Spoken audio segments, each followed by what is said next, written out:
বা এই ভালোবাসা না আমরা কি দিতে পারি যে ভালোবাসা নিয়ে শেষ হওয়ার পূর্বে আমাদের সবাইকে কাঁদিয়ে দিয়েছে। জান, তুমি যখন বেকার ছিলে আমি কিন্তু তোমার হাত ছাড়ি নাই, আমি তোমাকে ফেলে রেখে চলেও যাই না। কয়টা বাজে? 8:45। ও আচ্ছা আচ্ছা, আমার কাজল পড়া হয়নি। কালকে যখন আমার মাথা কাটবে, আমার বুকটা কাটবে, তারপরে আমার শরীর কাটবে, তখন তোরা সাজা হবে না। এই টিপটা সুন্দর তাই না? একটা বই লিখতে রাখছিলাম, বইয়ের নাম ছিল সুইসাইড। লিখে সম্পূর্ণই করতে পারলাম না, তার আগে আমি সুইসাইড হয়ে গেলাম। বেদনাদায়ক, কিছু আর বলার নাই।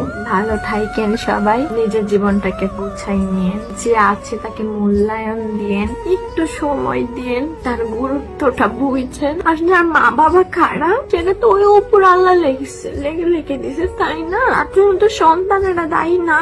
আর সন্তানেরা কি বলছে মা বাবাকে খারাপ বলতে? বলে নাই তো। আমি 6 বছর বয়স থেকে শুনতে আর 24-25 বছর বয়স, প্রায় 30 বছরের মতন আমি এই যন্ত্রণা ভুগছি, আর পারছি না। আমার এই কষ্টটা না কোনো ওষুধ, কোনো ডাক্তার কাউকে দিয়ে পূরণ হবে না। যা হইতো সেটা ভালোবাসা, এই ভালোবাসাটা পাইনি। মরার পরে কি শাস্তি হবে আমি জানি না। আমার মনে হয় কি জানেন, এই পৃথিবীতে যত বড় শাস্তি পাইছি তার থেকে বেশি আর হবে না। আজকে তুমি চাকরি করো, বেতন পাও, যে মেয়েকে জীবনে আনবা তার গুরুত্বটা দিও, একটু মূল্য দিও।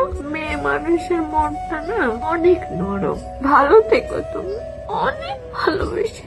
সর্বশেষ মেসেজ আমার মেয়ের জন্য। মাম্মা, আমি জানি তুমি অনেক স্ট্রং, তোমার মায়ের মতন কিন্তু না, তুমি অনেক স্ট্রং। তোমার জায়গা তুমি বুঝে নিবা। যেটাকে অন্যায় সেটাকে অন্যায় বলতে পারবা, যেটা তুমি করনি সেটা প্রতিবাদ করতে পারবা। তোমার মাম্মামের মতন তুমি সহজ ছেড়ে যাবা না। আই এম সরি মা, তোমার হাতটা ধরে আমি হাঁটতে পারলাম না, আমি তোমার সব কিছুতে সমস্ত লাঠি হয়ে থাকতে পারলাম না। অন্যায়কে প্রশ্রয় দিবা না। শেষ এসএমএস তোমাদের বাবা মেয়েকে নিয়ে। আমি চাইছিলাম তোমাদের দুজনকে নিয়ে বাঁচতে, ভালো থাকতে, কিন্তু কিছু কিছু মানুষ তা হতে দিল না। আমি জানি আমাকে জানা তোমাদের কষ্ট হবে, কিছু যে মন খারাপ হবে, একসময় বলেও যাবে। তারপরেও ভালো থাকার চেষ্টা করো। যা দুজনকে আঁকড়ে দূরে, এই সাথে আমারই অস্তিত্ব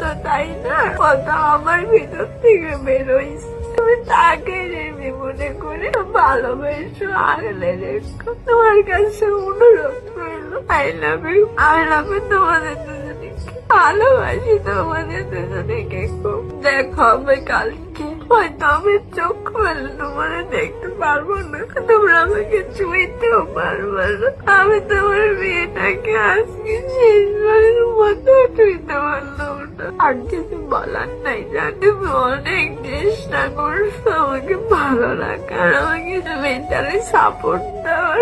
আমি পারি না, আমি বিরক্ত, তোমার মা বাবা খারাপ, এই কথা আমি আর পারছি না শুনতে। আমি শুধু একটা কথার জন্য পালাই যাচ্ছি, এখানে বলবে না আমি তোর বাপ মা খারাপ। আর মানছি না, জান না, আর মানছি না।